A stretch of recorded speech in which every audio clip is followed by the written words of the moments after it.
Hello everyone, very good morning. So today we are going to discuss about the general engineering for JSSC JE. Advertisement number 06/2021. This paper is common for the civil engineering, mechanical engineering as well as the electrical engineering. Paper 1 का ये part है और इसमें mechanical engineering जो part सी में दिया गया है उसका लेक्चर 1 है। लेक्चर 1 में सबसे पहले हम थर्मोडायनेमिक्स से स्टार्ट करेंगे एंड काफ़ी इम्पॉर्टेंट पेपर कह सकते हो कि टोटल अगर मैकेनिकल सिविल और इलेक्ट्रिकल की बात किया जाए तो काफ़ी ज़्यादा इंपॉर्टेंट रोल प्ले करता है ये सारी के सारी चीज़ें। तो इसमें जो हम डिस्कस करेंगे किस तरह के क्वेश्चन, जैसे कि पूरा का पूरा सिलेबस है, मैं आपको एक एक करके बता देता हूँ। ये सिलेबस है कि थ्योरी ऑफ मैकेनिक्स हो गया, मशीन हो गया, मशीन डिजाइन हो गया, इंजीनियरिंग मैकेनिक्स हो गया, स्ट्रेंथ ऑफ मटेरियल हो गया। देखो, these are the subject name. Theory of machine जो है एक सब्जेक्ट का नाम है, मशीन डिजाइन एक सब्जेक्ट है पूरा का पूरा। बट इसमें क्या पढ़ना है और कितना मिनिमम चीजें पढ़ना है जो कि आपके एग्जाम पॉइंट ऑफ व्यू से इंपॉर्टेंट हो, वो सारी चीजें हम डिस्कस करेंगे। ये नहीं कि पूरा कंप्लीटली थ्योरी ऑफ मशीन 80 घंटे का सिलेबस है वो हम आपको डिस्कस कराने लगे, या मशीन डिजाइन है लगभग मशीन डिजाइन भी आपको 60 से 70 घंटे लग जाते हैं, मैकेनिक्स है, मैकेनिक्स 30-35 घंटे लगता है, स्ट्रेंथ ऑफ मटेरियल 80 घंटे लगते हैं। तो ये सारी चीजें नहीं। अभी क्या करना है, कुछ टॉपिक्स यहाँ पे दे दिए हैं कि प्रॉपर्टीज ऑफ प्योर सब्सटेंस क्या होता है, first law of the thermodynamics क्या है, second law of the thermodynamics क्या है, एयर स्टैंडर्ड साइकिल्स है, आईसी इंजन है, ये सारे के सारे टॉपिक। तो हम सबसे पहले इसमें थर्मोडायनेमिक्स से स्टार्ट करेंगे। सोम यानी कि स्ट्रेंथ ऑफ मटेरियल, मैकेनिक्स आपको पैरेलली चलेगा, लेकिन आपको वही चीजें पढ़ना है जो आपके एग्जाम पॉइंट ऑफ व्यू से इंपॉर्टेंट हो, क्योंकि आपके जो क्वेश्चंस आएंगे ना काफी बेसिक क्वेश्चन आएंगे, तो इन चीजों का आपको ध्यान रखना है। तो आज शुरू करते हैं थर्मोडायनेमिक्स पार्ट 1। यानी ये कुछ आपका मैकेनिकल का सिलेबस, इस तरह से सिविल इलेक्ट्रिकल का भी अलग अलग सिलेबस है। जिन लोगों ने सेक्रेट गुरुकुल का ऐप डाउनलोड नहीं किया है, must download the Secret Gurukul. You will get the video lectures, e book, quizzes कह सकते हैं, प्रीवियस ईयर क्वेश्चन पेपर अगर है, टेस्ट सीरीज है, प्रैक्टिस क्वेश्चंस है, सिलेबस पूरा का पूरा, interview guidance program and doubt clearing session. ये सारी चीजें आपको सेक्रेट गुरुकुल के ऐप पे अवेलेबल है, तो must download the Secret Gurukul app. Secret Gurukul पे आपको दो तरह के क्लासेस मिलते हैं, एक होता है स्पेशल क्लासेस, दूसरा होता है premium courses. Special classes is totally free, there is no any charges, got it. Premium courses एक मिनिमम चार्जेस है अलग अलग ब्रांचेस के लिए, सिविल मैकेनिकल इलेक्ट्रिकल की अगर हम बात करें सबके लिए अलग काफी कम चार्जेस है, चाहे वो टेस्ट सीरीज की बात करें या कोर्सेज की बात करें। You can get enroll with the individual courses also. अगर आपको पेपर 1 सिर्फ इनरोल करना है, पेपर 1 का जनरल इंजीनियरिंग इनरोल करना, तो you can enroll only and only general engineering. ऐसा कोई जरूरी नहीं है कि आपको पूरा का पूरा कंप्लीटली ही इनरोल करना है। So this is all about the Secret Gurukul. So like अगर जेएसएससी सिविल की इंजीनियरिंग की बात करते हैं तो आपको इस तरीके से कुछ 5999 में आपको पूरा का पूरा कंप्लीट जो है वो सिलेबस आपको पूरा का पूरा, यानी कि सिविल इंजीनियरिंग के पेपर 1, 2 जनरल में सारी चीजें अवेलेबल हैं। इस पे आप एक कूपन कोड अप्लाई कर सकते हो, वो है सेव10। सेव10 ये हमेशा अप्लाई होते थे, तो 10% का इस पे भी आपको डिस्काउंट मिल जाएगा। अगर सिर्फ जनरल इंजीनियरिंग आपको अप्लाई करना तो ये 1999 में है, या फिर जनरल नॉलेज है, इस तरीके से आपको पैरामीटर्स इनरोल्ड है। तो यहाँ पे आपको क्या क्या मिल जाएगा, यहाँ पे वीडियो लेक्चर्स मिल जाएंगे, ई बुक मिल जाएगा, प्रैक्टिस करने के लिए क्वेश्चंस मिल जाएंगे, doubt clearing session, live doubt sessions होते हैं, टेस्ट सीरीज मिल जाएंगे, ये सारे के सारे चीजें का एक्सेस आपको मिल जाएगा। So this is all about the Secret Gurukul app and website, दोनों जगह से आपको एक्सेस मिल जाएगा, कोई दिक्कत नहीं है। सो चलिए शुरू करते हैं थर्मोडायनेमिक्स का लेक्चर 1। थर्मोडायनेमिक्स, तो थर्मोडायनेमिक्स अगर हम बात करें तो there is two words, one is the thermo and another one is the dynamics. तो थर्मो का मतलब क्या होता है, हीट एनर्जी या हीट कह सकते हो, या फिर हीट एनर्जी कह सकते हो। डायनेमिक का मतलब होता है मोशन कह लीजिए या मूवमेंट कह लीजिए। तो थर्मोडायनेमिक्स पे अब आ जाते हैं, अब बाकी का डिस्कशन लास्ट में करेंगे बच्चे। तो हीट और मोशन, एक वर्ड को हीट कहते हैं, दूसरे वर्ड को मोशन कहते हैं, कि हीट एनर्जी को या तो मोशन में किसी तरह से कम, जैसे मान लिया कि आपको एक छोटा सा एग्जांपल बताता हूँ।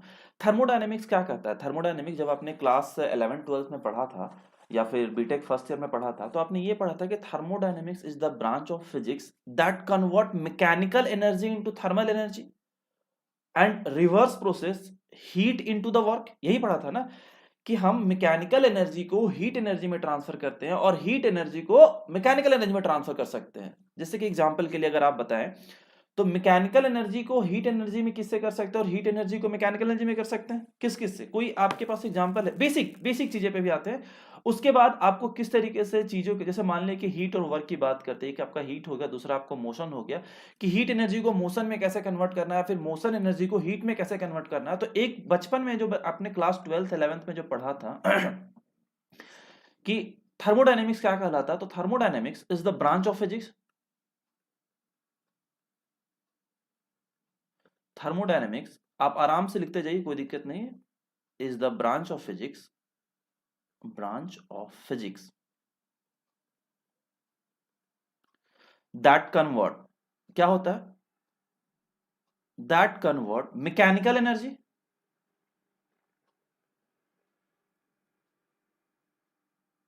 that convert mechanical energy into what, thermal, any example from your side? हाँ, कोई भी वीडियो अगर आप नहीं देख पाए तो सारे वीडियो रिकॉर्डेड सेशन में रहेंगे, don't worry. That convert mechanical energy into heat energy या फिर थर्मल एनर्जी, अच्छा लगता है, thermal energy. And reverse process, reverse process, reverse process heat into work. जैसे देखो एक एग्जांपल बताते हैं, अभी बताते हैं कि क्या होता है, इसके बाद इसको और भी इस तरीके से लिख सकते हो कि अगर आपसे थर्मोडायनेमिक्स पूछा जाए कि it is the branch of science which deals with study of energy, inter relation between system, surrounding and properties of system. अभी जो आपको जो पढ़ना है ना, ये आपने क्लास 11 12 तक पढ़ा था कि thermodynamics is a branch of physics that convert into mechanical energy into thermal energy और रिवर्स प्रोसेस, यानी कि heat energy into the work energy और मैकेनिकल एनर्जी।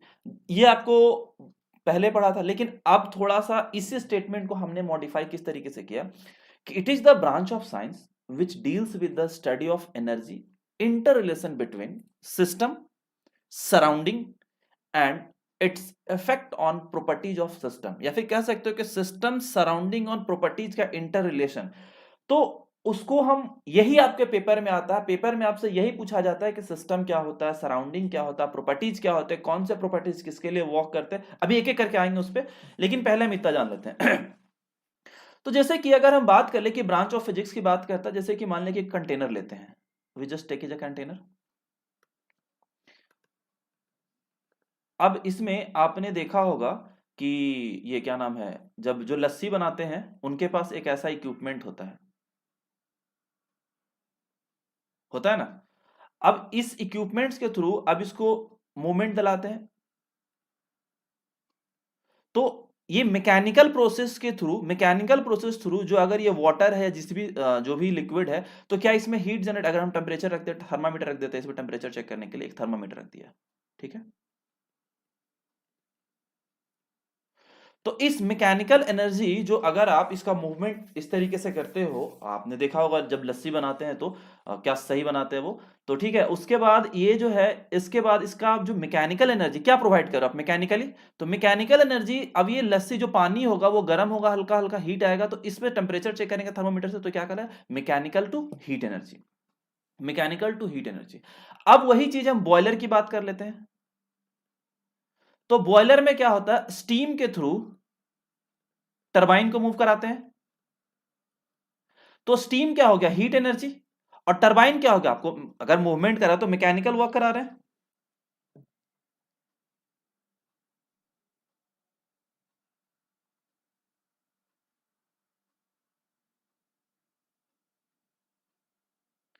इंटरव्यू में तो शेड्यूल रिसफल भी होता, जेन्युइन रीजन देने पे, ये सब डिस्कस हम लास्ट में करते हैं Bhavesh.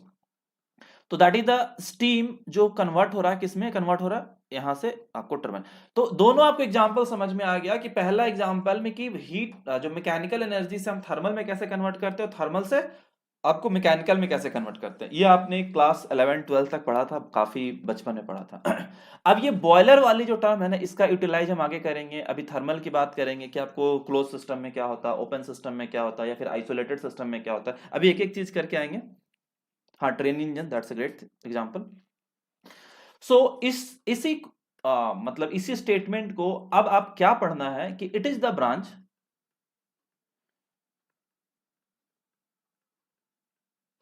it is the branch of science, it is the branch of science which deals with what? Deals with study of energy interrelation.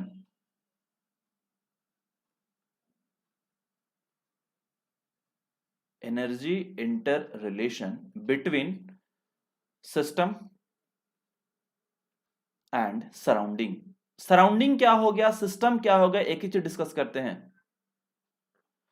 Mechanical वालों को पता है, लेकिन सिविल वालों और इलेक्ट्रिकल इंजीनियरिंग जो भी है उनको थोड़ा सा इनके बारे में जानना होगा। And its effect on properties of system.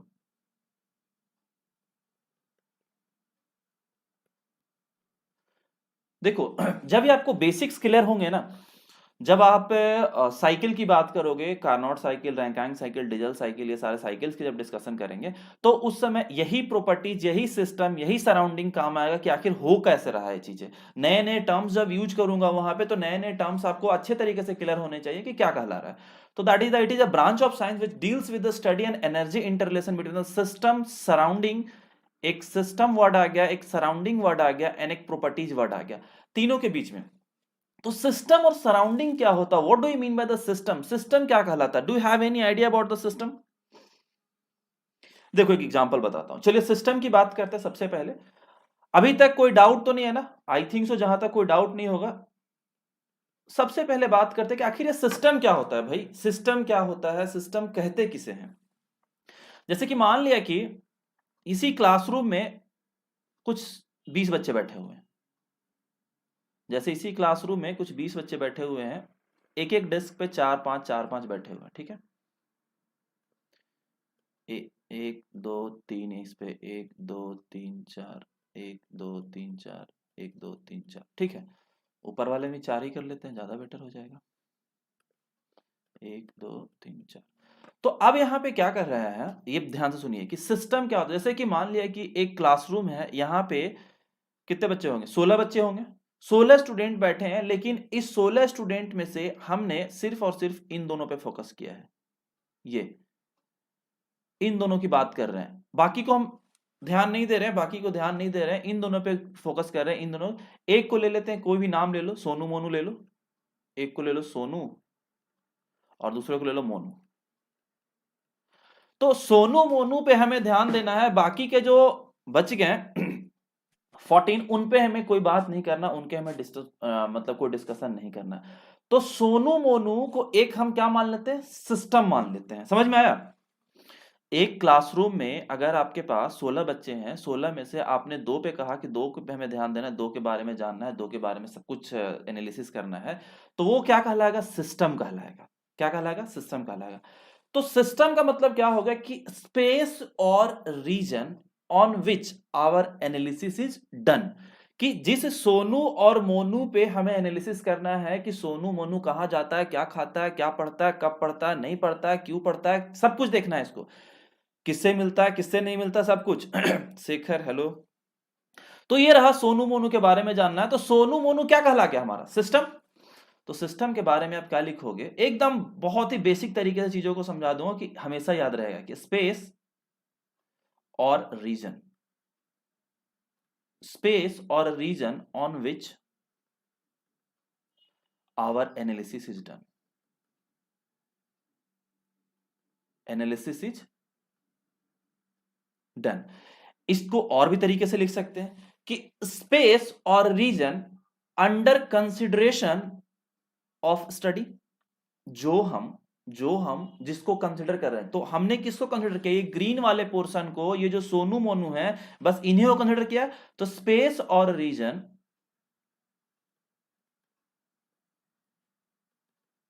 Under consideration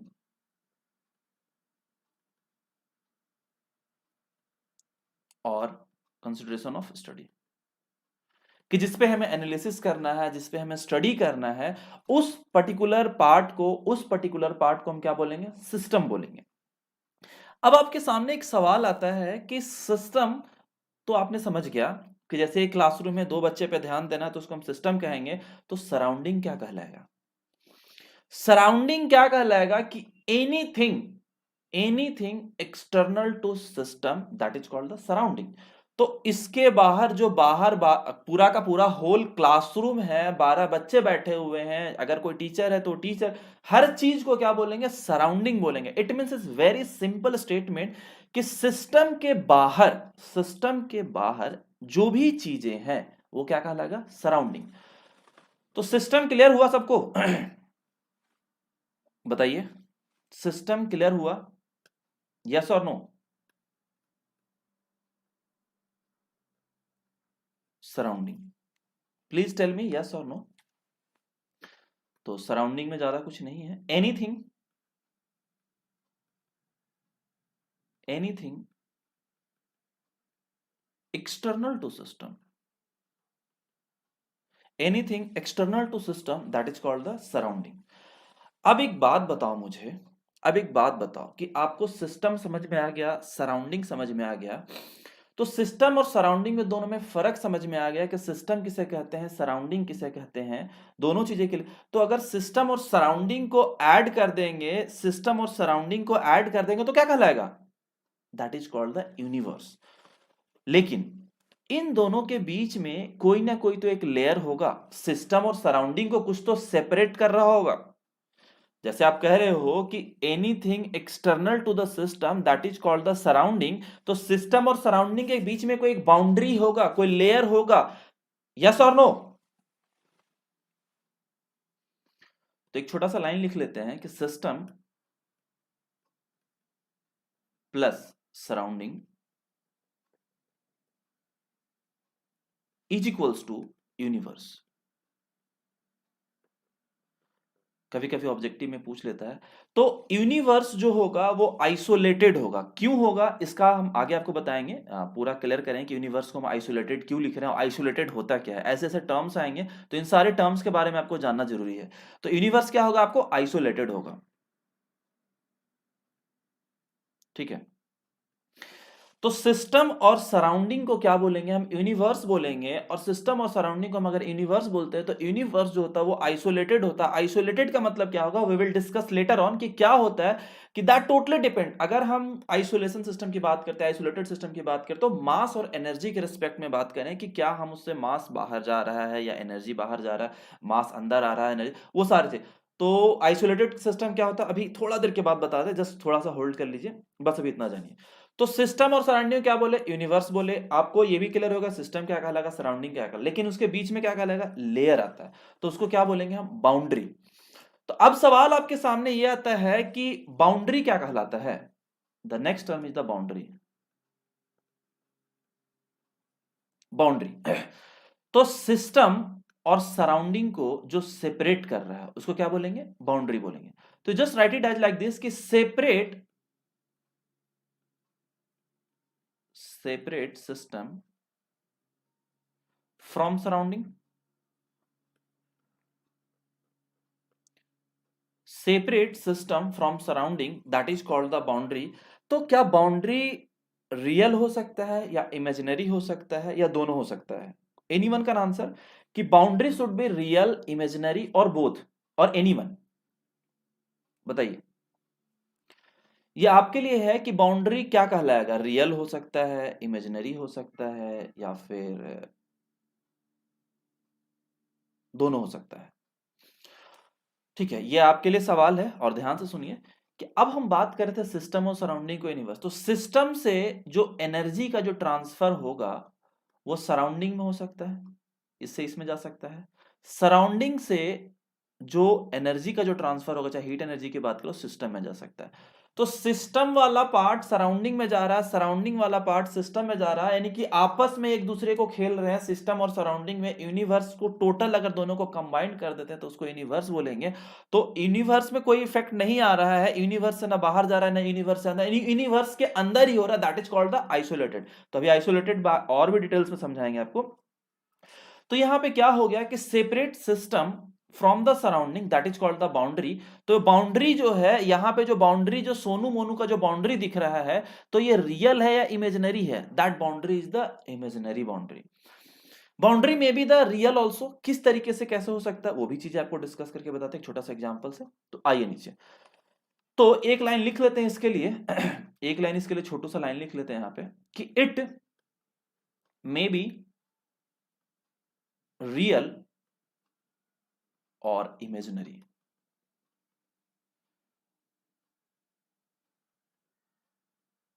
imaginary कैसे, कैसे हो सकता है रियल और इमेजिनरी? तो इमेजिनरी वाला तो आपको सोनू मोनू से समझ में आ गया कि क्लासरूम में वहां पे इमेजिनरी है, लेकिन रियल के केस में क्या हो सकता है? जैसे कि मान लिया कि you just take it as a container, पूरा कंटेनर ले लिया, ठीक है। इसके अंदर हमने हॉट गैस फिल किया। कौन सा गैस? Hot gas. इसका जो टेम्परेचर है 200 डिग्री सी है, ठीक है। बाहर का जो टेम्परेचर है, जो बाहर का जो एटमॉस्फेरिक टेम्परेचर है, इधर का जो टेम्परेचर है वो कितना है? एटमॉस्फेरिक टेम्परेचर 35 डिग्री सी ले लेते हैं, ठीक है। तो अब देखो, तो यहां पे जो बाउंड्री, जो सिस्टम, ये पूरा पार्ट जो हॉट गैस है, जो अंदर में जो हॉट गैस है, इसको क्या बोलेंगे हम? सिस्टम बोलेंगे। और बाहर का जो टेम्परेचर जो 35 डिग्री है वो क्या बोलेंगे? सराउंडिंग बोलेंगे। तो इन दोनों को जो सेपरेट कर रहा है, इन दोनों को जो सेपरेट कर रहा है वो क्या कहला रहा है? रियल। तो एक एक चीज समझ में आ गया आपको कि रियल भी हो सकता है और इमेजिनरी भी हो सकता है। तो ये टर्म्स हैं, आई थिंक सो दोनों चीजें क्लियर हो गया होगा। That is example. क्लियर है ना कि हॉट गैस जो अंदर में जो क्लोज्ड कंटेनर में है, जिसका टेम्परेचर 200 डिग्री सी है, और जो बाहर में जो आपका सराउंडिंग का जो टेम्परेचर है दैट इज 35 डिग्री सी है, तो this is separated by a real boundary. But in the classroom Sonu Monu, in the classroom Sonu Monu is separated by a imaginary boundary layer. Got it? Now this is clear? I think so this is clear. तो अब सवाल ये आता है कि ठीक है, boundary की बात कर लेते हैं, तो क्या बाउंड्री कितने तरीके के होते हैं? रियल भी हो सकता है, इमेजिनरी भी हो सकता है। बहुत अच्छी बात है, ये चीज आपको क्लियर हो गया। लेकिन इन दोनों के साथ साथ एक टर्म और आता है कि भैया ये बाउंड्री का जो टाइप्स है ना, वो कितने तरीके का आता है? How many types of the boundary?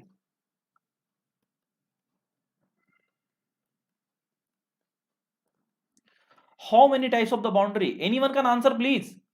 अगर कोई मैकेनिकल के भी प्रेजेंट है तो वो तो तुरंत से आंसर दे देंगे, उनके दिमाग में चल रहा होगा कि मुझे तो आता है, लेकिन आई नो वेरी वेल।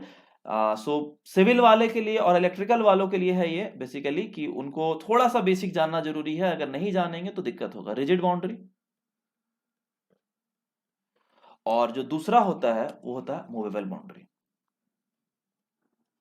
अब प्लीज एग्जांपल दीजिए मूवेबल बाउंड्री का। रिजिड बाउंड्री मैंने बता दिया।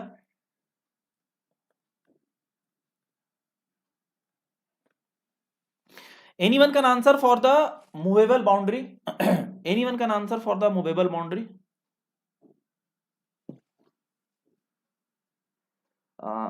डेली 2 बजे से है शाम को, डेली 2 बजे से है शाम को, और रात को 8 बजे से 12 फरवरी या 12-15 फरवरी के बाद स्टार्ट होगा पैरेलली। मतलब 2 बजे और 8 बजे दोनों कॉमन हो जाएंगे फिर टाइमिंग। मूवेबल बाउंड्री का मुझे एग्जांपल दीजिए। Anyone can answer?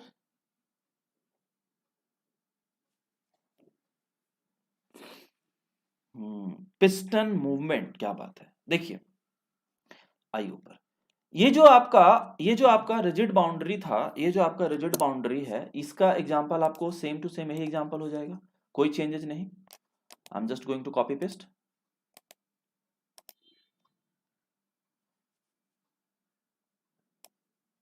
ठीक है ना, कोई दिक्कत नहीं कि ये आपका रिजिड बाउंड्री का आपका एग्जांपल हो गया।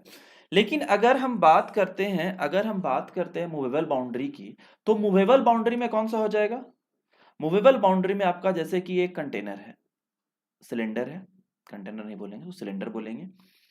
पिस्टन मूवमेंट, जैसे अभी आप वहां पे आएंगे ना, जब Rankine cycle, Otto cycle, diesel cycle पढ़ेंगे, तो ये जो बाउंड्री है ये पिस्टन मूवमेंट होता है।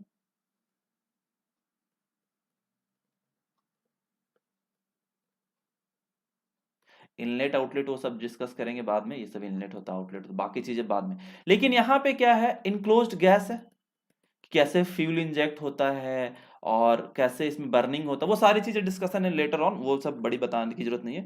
या दैट्स अ ग्रेट वन कि पिस्टन सिलेंडर इंजन मूवेबल, हाँ ठीक है। तो पिस्टन मूवमेंट हो गया, जो पिस्टन सिलेंडर हो गया वो क्या कहलाएगा आपको, मूवेबल बाउंड्री कहलाएगा। तो this is the movable boundary, this is the rigid boundary. तो दो तरीके से बाउंड्री हो गया, one boundary is the rigid boundary and second boundary is the movable boundary, और दोनों के एग्जांपल आपको यहाँ पे अच्छे तरीके से क्लियर हो गया। And now this is clear.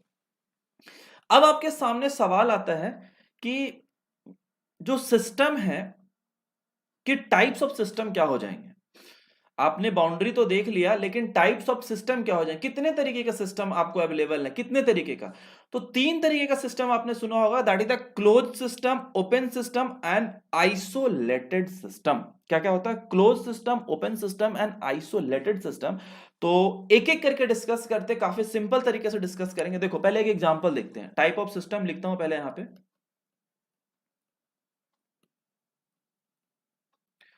First, types of system.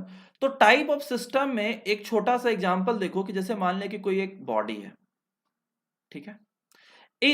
इस बॉडी की बात करें तो इसमें इसमें हम मास एंटर करा सकते हैं, एनर्जी भी एंटर करा सकते हैं, इससे एनर्जी निकाल भी सकते हैं, इससे मास निकाल भी सकते हैं। तो ये चार अलग अलग कंडीशन है, इसको बस इन्हीं चारों से डेफिनेशन करना है कि कैसे, हाउ टू एनालाइज और how to describe this things.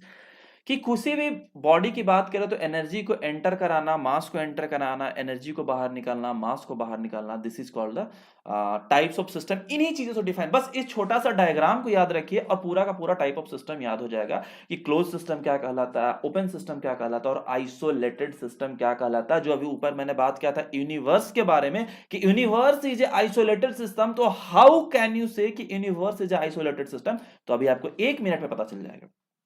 समझ में आया। तो टाइप ऑफ सिस्टम में हम तीन तरीके से लिखेंगे। First one is the close system, second one is the open system and the third one is the isolated system. ये काफी इंपॉर्टेंट है, आगे जब आप पढ़ेंगे ये काफी इंपॉर्टेंट रहेगा, जब आगे डिस्कस करेंगे सारी चीजों को तो एक एक टर्म्स आपके लिए इंपॉर्टेंट हो जाएगा। तो टाइप ऑफ सिस्टम के साथ साथ जब हमें बात करना है एनर्जी और मास के रिस्पेक्ट में कि मास ट्रांसफर क्या हो रहा है, एनर्जी ट्रांसफर क्या हो रहा है, एनर्जी आ रहा है कि एनर्जी जा रहा है कि एनर्जी आ नहीं रहा, जा नहीं रहा, क्या हो रहा है, वो हम एक एक। तो एक काम करते हैं, कॉलम बाय देख लेते हैं, जैसे कि तीन अलग अलग कॉलम और बना लेते हैं। एक कॉलम ये हो गया ना, इसके बाद लिख लेते हैं एनर्जी, एनर्जी ट्रांसफर,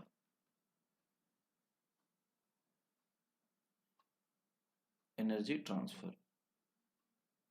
एक और लाइन लिख लेते हैं मास ट्रांसफर, और एक एग्जांपल। तो तीन कॉलम और बना ली, चलो ठीक है, कोई दिक्कत नहीं है। अब सबसे पहला आता है कि क्लोज सिस्टम। तो क्लोज सिस्टम को छोड़ो, पहले ओपन सिस्टम की बात कर। सबसे पहले समझिए ओपन सिस्टम। ओपन सिस्टम में क्या होगा, जैसे कि मान लिया कि ओपन सिस्टम में कोई एक नोजल ले लेते हैं, जस्ट समझिए चीजों को, उसके बाद हम टिक करेंगे क्या है क्या नहीं है। जैसे मान लिया कि कोई एक नोजल है, इसमें फ्लूइड फ्लो कर रहा है, सेक्शन 11, सेक्शन 22, सेक्शन 11, सेक्शन 22। इसमें कोई फ्लूइड फ्लो कर रहा है, सपोज दैट कि हॉट फ्लो कर रहा है, कोई भी फ्लूइड हो सकता है। तो ये आपका हॉट फ्लूइड है, हॉट फ्लूइड फ्लो कर रहा है। तो जब हॉट फ्लूइड फ्लो कर रहा है तो मास इसका कुछ m1 ले लेते हैं, एनर्जी इसका कुछ e1 ले लेते हैं। तो क्या इसके बाउंड्री से, जो इसके बाउंड्री से अगर हम क्या बोलते हैं उसको, एनर्जी को निकलने दे रहे हैं, तो यहाँ पे मास एंटर कर रहा है और मास बाहर निकल रहा है, यानी कि एंटर भी किया और बाहर भी निकल लिया। ये मास अंदर आया और बाहर निकल, यानी कि m1 निकल, यहाँ सेक्शन 11 पे आ रहा है और सेक्शन 22 से बाहर निकल रहा है। तो यानी कि मास तो ठीक है भैया, मास का ट्रांसफर हो रहा है ओपन सिस्टम में। एनर्जी भी वही सेम है कि आपको E1 आ रहा है और E2 जा रहा है, तो E1 यहां से भी निकला। तो ओपन सिस्टम में क्या हो जाएगा, ओपन सिस्टम में एनर्जी कैसे, कि मान लिया कि इसका जो टेम्परेचर है, इसका टेम्परेचर अंदर का जो फ्लूइड फ्लो है वो आपका कुछ समथिंग डिग्री है, तो एनर्जी आपको यहाँ से बाहर रिलीज भी हो रहा है, इस साइड से एनर्जी भी रिलीज हो रहा है। तो ये चीजें कह रहा है कि आपका ओपन सिस्टम में एनर्जी ट्रांसफर भी होगा और मास ट्रांसफर भी होगा, लेकिन इसका एग्जाम्पल क्या कहलाएगा। क्लोज सिस्टम में क्या होगा, क्लोज सिस्टम में क्या होगा कि एनर्जी तो ट्रांसफर होगा। क्लोज सिस्टम में मान लिया कि कोई कंटेनर ले लेते हैं, कोई कंटेनर ले लेते हैं, इससे क्या होगा कि बस क्लोज कंटेनर है, इसमें कोई हॉट है, हॉट फ्लूइड है, हॉट गैस है, इससे एनर्जी ट्रांसफर हो रहा है, यानी कि इससे एनर्जी बाहर निकल रहा है, एनर्जी अंदर आ रहा है, लेकिन मास में कोई इफेक्ट नहीं हो रहा है, मास एज इट इज है। तो इसमें मास किसी तरीके का कोई ट्रांसफर नहीं होगा, सिर्फ और सिर्फ एनर्जी ट्रांसफर होगा। ठीक है। आइसोलेटेड सिस्टम में इसी क्लोज कंटेनर को पूरा का पूरा वेल आइसोलेटेड बना देंगे। वेल, जैसे ये कंटेनर है ना, एग्जांपल नंबर ये 2 का एग्जांपल है, रुक जाइए, ये 2 का एग्जांपल है, ये 1 का एग्जांपल है, और तीसरा का एग्जांपल आप इसको क्या करेंगे कि वेल आइसोलेटेड कहने का इंसुलेटेड कर देंगे। इंसुलेशन का मतलब ये होगा कि ना किसी भी तरीके का एनर्जी बाहर जाएगा और ना ही किसी तरीके का एनर्जी अंदर आएगा। तो ये क्या कहलाएगा, हमारा आइसोलेटेड सिस्टम कहलाएगा कि जो अंदर का एनर्जी है वो अंदर ही रहेगा, जो अंदर का मास है वो अंदर ही रहेगा, बाहर नहीं जाएगा, वो क्या कहलाएगा, आइसोलेटेड सिस्टम। तो यानी कि ना आइसोलेटेड सिस्टम में एनर्जी का ट्रांसफर होगा, ना आइसोलेटेड सिस्टम में मास का ट्रांसफर होगा। क्लियर हो गया? क्लियर हो गया सबको? ना ही आपका एनर्जी का ट्रांसफर होगा, ना ही आपका मास का ट्रांसफर होगा, वो आपको क्या कहलाएगा, आइसोलेटेड सिस्टम कहलाएगा। इसीलिए आपने यूनिवर्स की बात किया था जब हमने पीछे, कि सिस्टम और सराउंडिंग को जब हम ऐड करते हैं तो हमारा क्या कहलाता है, वो यूनिवर्स कहलाता है। और यूनिवर्स जो होता है वो क्या होता है, हमारा आइसोलेटेड सिस्टम होता है, या फिर आइसोलेटेड कहलाता है, कि दैट इज द आइसोलेटेड। तो ये चीजें कि क्लोज सिस्टम में एनर्जी का ट्रांसफर होगा बट मास का ट्रांसफर नहीं होगा। ई आपको ट्रांसफर होगा बट मास यहां पे नहीं होगा, मास को क्रॉस कर दीजिए। यहां पे ई और एम दोनों होगा, यहां पे ई भी नहीं होगा, इसको भी क्रॉस कर दीजिए और एम को भी क्रॉस कर दीजिए। ठीक है, ई आपका होगा। Got it? सबको क्लियर? कहीं पे कोई डाउट नहीं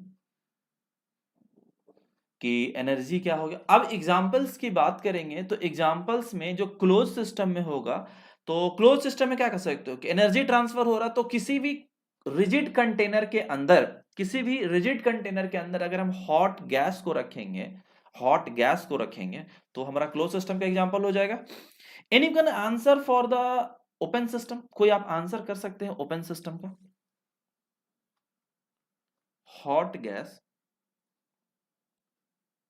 इन रिजिड कंटेनर,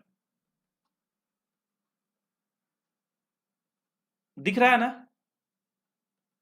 ये छोटू सा जो लिखा हूं, hot gas in rigid container, दिख रहा है ना सबको? विजिबल है ना? नहीं रहेगा तो बता दीजिएगा। दूसरा वाला जो आपका एग्जांपल हो सकता है, इसमें हो सकता है कोई टरबाइन,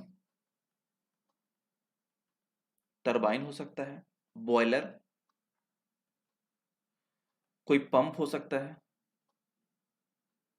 पंप के बाद आपका कंप्रेशर, नोजल जो अभी आपको बताया नीचे। कहने का मतलब है कि ऑल मैकेनिकल डिवाइसेस, कहने का मतलब है all mechanical device, mechanical device bracket में कर देते हैं, all mechanical device. Clear? Open system, close system और आइसोलेटेड सिस्टम समझ में आ गया कि आइसोलेटेड सिस्टम क्या कहला रहा है, क्लोज सिस्टम क्या कहला रहा है, और ओपन सिस्टम क्या कहला रहा है। क्लोज सिस्टम में वो होगा, क्लोज सिस्टम में होगा एनर्जी का ट्रांसफर होगा बट किसी भी तरीके का मास का ट्रांसफर नहीं होगा। ओपन सिस्टम में एनर्जी और मास दोनों का ट्रांसफर होगा, लेकिन आइसोलेटेड सिस्टम में ना एनर्जी का ट्रांसफर हो रहा है ना ही मास का ट्रांसफर हो रहा है। That is called the isolated system. Example के तौर पर तीनों को बता दिया कि एग्जाम्पल में अगर हम बात करें क्लोज सिस्टम के बारे में, तो कोई रिजिड कंटेनर में, किसी रिजिड कंटेनर में अगर हम हॉट गैस की बात करें, that is the close system. Open system में टरबाइन हो गया, बॉयलर हो गए, पंप हो गए, कंप्रेसर हो गए, नोजल हो गया, ये सब आपका ओपन सिस्टम में होगा। मैंने कोई भी मैकेनिकल डिवाइसेस की बात करेंगे तो ओपन सिस्टम में हो जाएगा। आइसोलेटेड क्या कर सकता है? आइसोलेटेड में जैसे कि आपको थर्मल फ्लास्क की बात करेंगे जो कि वेल इंसुलेटेड होगा। सही? Anyone can answer? Isolated system के अगर हम एग्जांपल की बात करें तो कोई थर्मल फ्लास्क की बात करें जो वेल इंसुलेटेड होगा, थर्मल फ्लास्क वेल इंसुलेटेड।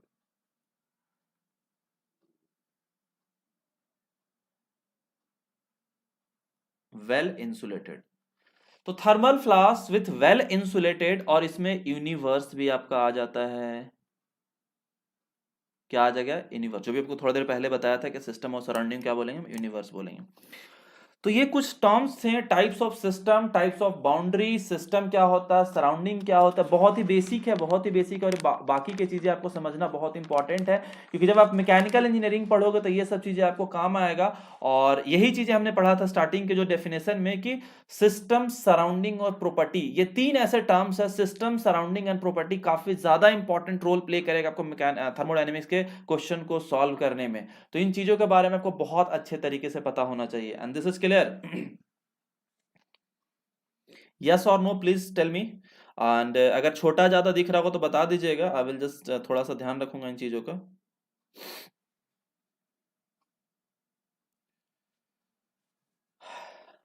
लिख लिया आप लोगों ने? आगे बढ़े। अब बात करते हैं तीसरा वाला पॉइंट, प्रॉपर्टीज।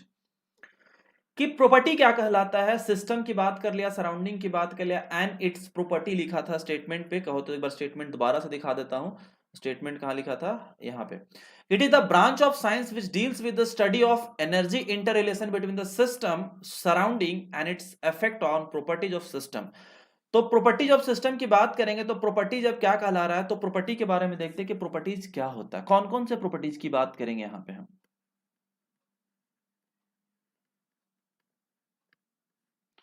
प्रॉपर्टीज। तो when you are talking about the properties, तो प्रॉपर्टीज क्या कहलाता है कि characteristic of a system, characteristics of a system which can be measured. कैसे? स्टेटमेंट ध्यान से सुनिएगा, फिर आपसे एक क्वेश्चन पूछूंगा, उसका आप आंसर कर दीजिएगा। स्टेटमेंट ध्यान से सुनिएगा, स्टेटमेंट ध्यान से सुनिए नहीं, स्टेटमेंट को पहले लिख लीजिए आप पढ़ने के साथ साथ। Characteristics, characteristics of system which can be measured, which can be measured। ठीक है।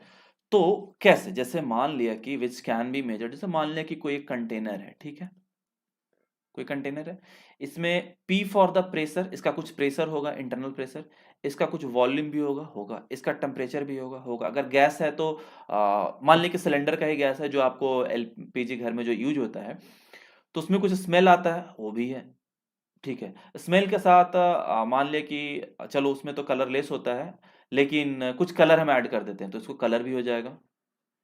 तो इसमें से इसकी प्रॉपर्टीज की बात कौन कौन से करेंगे? Characteristics of a system which can be measured, तो प्रेशर, वॉल्यूम, टेम्परेचर, स्मेल और कलर। अगर हम 5 चीजों की बात कर रहे हैं तो इन 5 चीजों में प्रॉपर्टीज कौन सा हो जाएगा उस पर्टिकुलर गैस के लिए, उस पर्टिकुलर सिस्टम की बात करें तो? Anyone can answer? Anyone can answer कि कौन कौन से हो जाएंगे? 5 होंगे या फिर और कोई होगा? 5 आपको दिया ना, pressure, volume, temperature, smell and colour. तो PVTSC।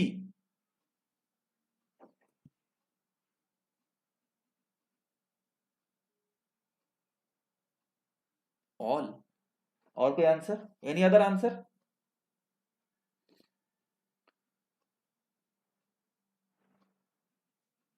बताइए, एनी अदर आंसर?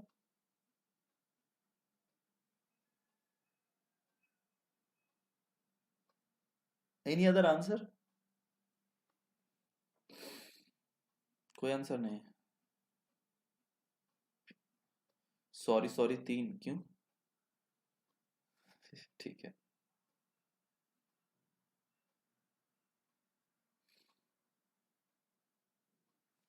PVT। ठीक है, ठीक है। सो ध्यान से सुनिए, characteristics of a system which can be measured, यानी कि अगर हम बात करते हो, क्या आप प्रेशर मेजर कर सकते हो? अब बोलिए, आप ही बताइएगा। क्या आप प्रेशर का मेजरमेंट कर सकते हैं? कर सकते हैं। वॉल्यूम का मेजरमेंट कर सकते हैं? कर सकते हैं। टेम्परेचर का मेजरमेंट कर सकते हैं? कर सकते हैं। क्या आप स्मेल की मेजरमेंट कर सकते हैं? क्या आप उसको मेजर कर सकते हैं? नहीं कर सकते। कलर नहीं कर सकते। तो जिसको हम मेजर करेंगे वही हमारा प्रॉपर्टीज कहलाएगा। क्या कहलाएगा? वही हमारा प्रॉपर्टीज कहलाएगा। तो विच कैन बी मेजर्ड, इस बात का ध्यान रखिए, characteristics of system which can be measured that is called the properties. तो ये हो गया प्रॉपर्टीज। अब आपके सामने सवाल ये आता है कि प्रॉपर्टीज कितने टाइप के होते हैं। आपने सुना होगा इंटेंसिव प्रॉपर्टी और एक्सटेंसिव प्रॉपर्टी। तो इंटेंसिव प्रॉपर्टीज और एक्सटेंसिव प्रॉपर्टीज ये काफी बार पूछा गया सवाल है, बीपीएससी में ही पूछा गया और भी काफी सारे एग्जामिनेशन है। One of the most important topic extensive properties क्या होता है और इंटेंसिव प्रॉपर्टीज क्या होता है और इसको कैसे डिफाइन करेंगे, कैसे समझेंगे चीजों को। तो तीन प्रॉपर्टीज का नाम बताया कि प्रेशर, वॉल्यूम एंड टेम्परेचर, और किसी भी यूनिट के फॉर्म में दे सकते हैं कि प्रेशर का इंटेंसिव प्रॉपर्टीज है या एक्सटेंसिव प्रॉपर्टी है। वॉल्यूम के बारे में पूछ सकते हैं, टेम्परेचर के बारे में पूछ सकते हैं, डेंसिटी के बारे में पूछ सकते हैं, और भी बाकी सारे टर्म्स है जिसको पूछ सकते हैं। तो आपको एक बेसिक कंसेप्ट समझा दूंगा, बेसिक कंसेप्ट से क्लियर करा दूंगा कि क्या वो इंसेंटिव है, इंटेंसिव है या फिर एक्सटेंसिव है। ठीक है ना। तो प्रॉपर्टीज की बात कर ले कि यहां तक कोई दिक्कत, anyone, any doubt up to this point, anyone, any doubt up to this point?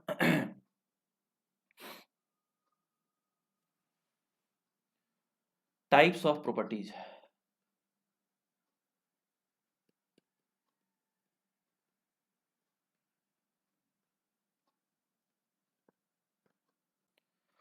So types of properties की अगर हम बात करें, when you are talking about the types of properties, तो यहां पे क्या कहलाएगा। टाइप्स ऑफ प्रॉपर्टीज के केस में दो तरीके का आता है, एक आता है इंटेंसिव प्रॉपर्टी और दूसरा आता है एक्सटेंसिव प्रॉपर्टी।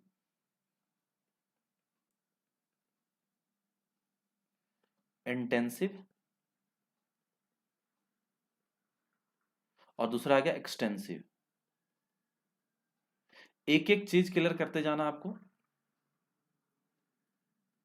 इंटेंसिव और एक्सटेंसिव, एक लाइन खींच देते हैं। तो इंटेंसिव प्रॉपर्टीज क्या कहलाएगा और एक्सटेंसिव प्रॉपर्टीज क्या कहलाएगा, ऑब्जेक्टिव बनाने के लिए काफी इंपॉर्टेंट टर्म है, बहुत ही इंपॉर्टेंट टर्म है। सो इस बात का ध्यान रखिएगा। कोई डाउट?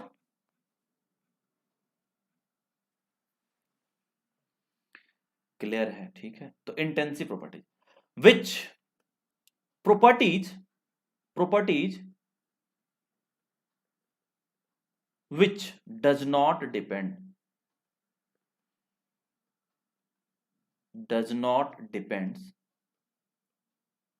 किस पे, does not depends on mass, या फिर साइज लिखिए, size of system. properties which does not depend on mass size of the system that is called the intensive property। और ये जस्ट उल्टा हो जाएगा कि वो डिपेंड करेगा कि properties which does which, या फिर लिख ही देता हूं ज्यादा बेटर है, कॉमा कॉमा लिखने से कंफ्यूज हो जाते हो।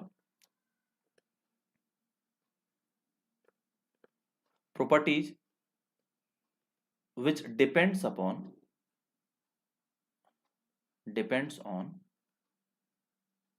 mass / size।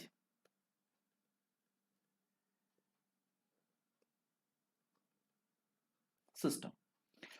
तो एक आपका आ गया कि इंटेंसिव प्रॉपर्टी जो होता है वो डिपेंड नहीं करता है मास और साइज पे, और एक्सटेंसिव प्रॉपर्टी जो होता है जो मास और साइज पे डिपेंड करता है। तो भाई मेरे, मुझे ये समझाओ कि कौन सा प्रॉपर्टी हो सकता है। एग्जाम्पल के तौर पे एक चीज आपको समझाता हूं। सबसे पहले जैसे मान लीजिए कि एक रूम है, ठीक है, एक रूम है, इसका कुछ ना कुछ तो प्रेशर होगा, इसका कुछ ना कुछ तो प्रेशर होगा। अब इसी कमरे को क्या किया, इसी रूम को दो भाग में बांट दिया, तो क्या प्रेशर इसका चेंज होगा? क्या इसका प्रेशर चेंज होगा? यस और नो? क्या इसका प्रेशर चेंज होगा? नो। तो यानी कि प्रेशर एक आ गया, तो ये एग्जाम्पल में आपका पहला आ गया प्रेशर, ठीक है।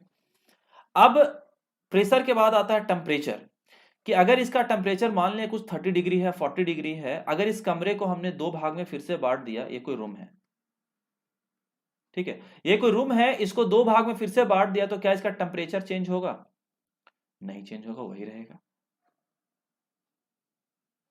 जब तक कि हम कोई बाहरी वर्क ना करें, बाकी की बाहरी वर्क ना करें, तब तक तो कोई चेंज, दो भाग में डिवाइड करने से कुछ नहीं होता। तो प्रेशर और temperature that does not depend upon the mass of the system और size of the system, that is called the intensive property. Intensive क्या हो गया, क्लियर हो गया ना? एक एक चीज क्लियर हो गया कि इंटेंसिव क्या कहलाता है। तो इंटेंसिव प्रॉपर्टी वो कहलाता है जो कि मास और साइज पर डिपेंड नहीं करता है, वो आपका इंटेंसिव प्रॉपर्टी कहलाता है। और एक्सटेंसिव क्या हो जाएगा, जो डिपेंड करता है। जैसे कि एक और लेते हैं, जैसे कि मान लिया कि एक छोटा सा कमरा लेते हैं इधर, इसको दो भाग में बांट दिया, तो ऑब्वियस सी बात है कि अगर इसका वॉल्यूम की बात करेंगे तो ये V/2 इधर आ जाएगा और V/2 इधर आ जाएगा। तो इसके एग्जांपल के लिए क्या हो जाएगा, वॉल्यूम, वॉल्यूम। अब इसका जो मास होगा, ये मास होगा, ऑब्वियस सी बात है कि इसका m/2 इधर हो जाएगा और m/2 इधर हो जाएगा, तो ये भी मास हो जाएगा। यानी कि दूसरा एग्जांपल मास हो गया। तो वॉल्यूम और मास की बात करें, वॉल्यूम और मास की बात, या फिर एनर्जी की बात कर ले कि काइनेटिक एनर्जी क्या होता है, कि अगर किसी कमरे का जो काइनेटिक एनर्जी है, किसी भी तरीके की एनर्जी की बात कर ले, अगर उसको कमरे को दो भाग में डिवाइड कर देते हैं, सिस्टम और साइज की बात कर देते हैं, मास और साइज की बात कर देते हैं, तो क्या उसका एनर्जी में चेंज आएगा, यस और नो? हाँ, बिल्कुल आ जाएगा। तो आप ये लिख सकते हो कि किसी भी तरीके का एनर्जी, यानी कि ऑल टाइप ऑफ एनर्जी जो होते हैं वो एक्सटेंसिव प्रॉपर्टी होते हैं। ऑल टाइप ऑफ एनर्जी, यहां पे ध्यान से दिखिएगा कि ऑल टाइप ऑफ एनर्जी जो किस में आएगा, एक्सटेंसिव प्रॉपर्टी में आ जाएगा। किस में आ जाएगा, एक्सटेंसिव प्रॉपर्टी में। तो दोनों चीज आपको क्लियर हो गया कि एक्सटेंसिव प्रॉपर्टी क्या होता है और इंटेंसिव प्रॉपर्टी क्या। This is one of the most important part, most important topic कह सकते हो, जो ऑब्जेक्टिव में हर बार आता है, पूछा जाता है एक सवाल कि इंटेंसिव प्रॉपर्टीज क्या है, एक्सटेंसिव प्रॉपर्टीज क्या है। कोई एग्जांपल दे दिया जाएगा, जैसे कि मान ली कि डेंसिटी जो है वो एक्सटेंसिव प्रॉपर्टी है, इंटेंसिव प्रॉपर्टी है, तो प्लीज टेल मी डेंसिटी जो है वो एक्सटेंसिव प्रॉपर्टी है, इंटेंसिव प्रॉपर्टी है? Anyone can answer? ये लास्ट टॉपिक है, इसके बाद हम डिस्कस नेक्स्ट क्लास में करेंगे। बताइए।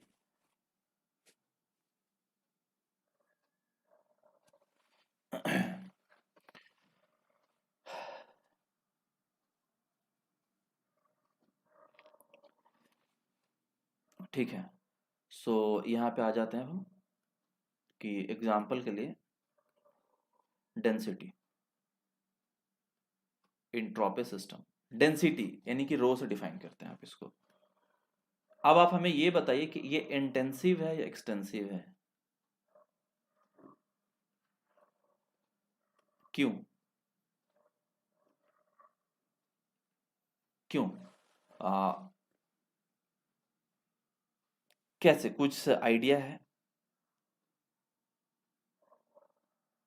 इंटेंसिव प्रॉपर्टी, अब डेंसिटी क्या होता है, मास बाय वॉल्यूम होता है, तो इसमें कह रहा है वॉल्यूम भी चेंज हो जाएगा। अगर दो भाग में डिवाइड करोगे तो मास भी चेंज हो जाएंगे ना, आपके हिसाब से तो यही होना चाहिए।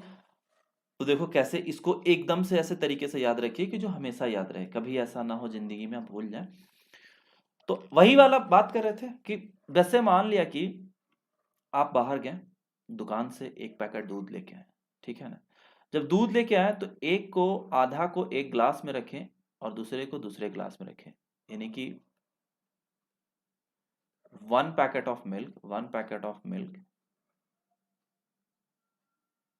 को हाफ इसमें, यानी कि ग्लास 1 G1 और ग्लास 2 दोनों में आधा आधा भर दिया, दोनों में आधा आधा भर दिया, तो क्या इसके किसी भी डेंसिटी में चेंज आ रहा है? नहीं आ रहा है। तो कहने का मतलब, लेकिन हाँ आधा आधा भरोगे तो मास भी इसका आधा हो जाएगा, यहाँ पे इसका m/2, इसमें भी m/2। वॉल्यूम की बात करेंगे तो इसका भी वॉल्यूम V/2, इसका भी वॉल्यूम V/2।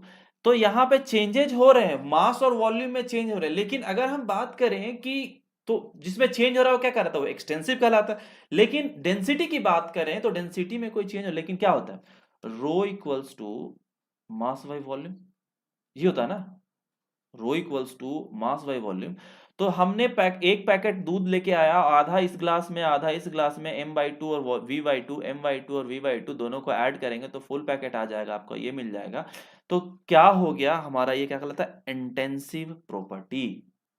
किसी भी तरीके का चेंजेस आ रहा है? नहीं चेंज आ रहा है, यानी कि इंटेंसिव प्रॉपर्टी। इसका डेंसिटी तो वही रहेगा, जो डेंसिटी ग्लास 1 का होगा वही डेंसिटी ग्लास 2 का होगा, जो डेंसिटी ग्लास 1 का होगा वही डेंसिटी ग्लास 2 का होगा, तो that is called the intensive property.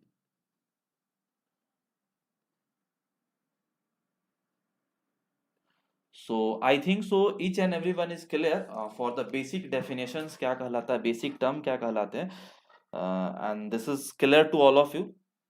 आगे डिस्कस करेंगे कि इंट्रॉपी क्या होता है या फिर आइसोथर्म, अभी वो आगे पढ़ेंगे, अभी नहीं, अभी उसके लिए टाइम है, तो जस्ट वेट फॉर कि एट कांस्टेंट प्रेशर पे क्या हो जाएगा, कांस्टेंट वॉल्यूम पे क्या हो जाएगा, अभी स्पेसिफिक हीट पढ़े, मतलब बाकी कुछ अभी बचा हुआ है, उसके बाद हम डिस्कस करेंगे। यहाँ तक मैं जानना चाहता हूँ, यहाँ तक मैं जानना चाहता हूँ, किसी को कहीं पे कोई दिक्कत आया है क्या? यहाँ तक, बस यहाँ तक पूछ रहा हूँ कि जैसे मान लिया कि मैंने बात किया था ना, सिस्टम की बात किया था, सराउंडिंग की बात किया था और प्रॉपर्टीज की बात किया था, तो सिस्टम, सराउंडिंग और प्रॉपर्टीज में कहीं पे कोई दिक्कत है? स्वप्ना प्रधान, इंटेंसिव प्रॉपर्टी डेंसिटी, बिल्कुल सही आंसर था।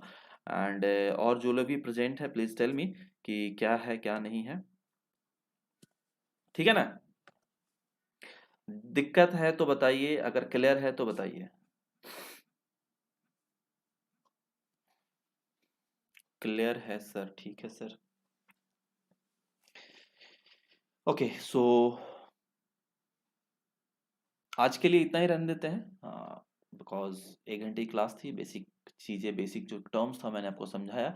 इसके बाद अगले क्लास में हम देखेंगे कि स्केल ऑफ टेम्परेचर क्या होता है, इक्वेशन ऑफ स्टेट्स क्या होते हैं, कुछ thermal expansion of the solid, liquid and gases की बात करेंगे, एंड कुछ यूनिट्स की बात करेंगे जो कि आपको मोस्ट इंपॉर्टेंट एग्जामिनेशन, जैसे इक्वेशन ऑफ स्टेट में बात कर लेंगे कि आइडियल गैस में क्या होता है, रियल गैस में क्या होता है, फिर कांस्टेंट प्रेशर और कांस्टेंट वॉल्यूम के रिस्पेक्ट में चीजें कैसे हम एनालाइज करते हैं, एक एक चीज को हम ध्यान से देखेंगे, वो हम नेक्स्ट क्लास में, पहले को बता देता हूं क्या करेंगे। उसके बाद we will discuss some important objective, and बाकी चीजें के लिए एक बार दोबारा से मैं आपको एनरोलमेंट के बारे में बताता हूँ कि where you can enroll the courses. तो ये तो चलो बेसिक था।